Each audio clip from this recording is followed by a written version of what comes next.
মেয়েটা কত সুন্দর দেখতে। ভাই, এই মেয়েটার বাড়ি তো আমাদের গ্রামে না।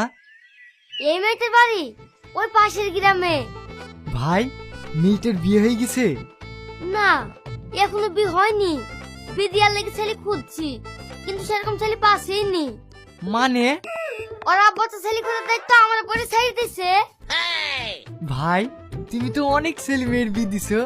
দেখো না, ওই মেয়েটার সাথে আমার বিয়ে দেয় কি? বিয়ে দেবে, কিন্তু একটা সমস্যা আছে। কি সমস্যা? মেয়ের নাকি দাবি বিয়ের আগে কিছুদিন নাকি ওর সাথে প্রেম করতে হবে। হ্যাঁ, তাই নাকি? হ্যাঁ, সব ছেলেরা ডাইরেক্ট বিয়ে করবো বলছে, প্রেম করতে কেউ রাজি হয়েছে না। ভাই, আমি করব। হ্যাঁ, সত্যি বলছো? তুমি করবা? হ্যাঁ। যাক, আমার মাথা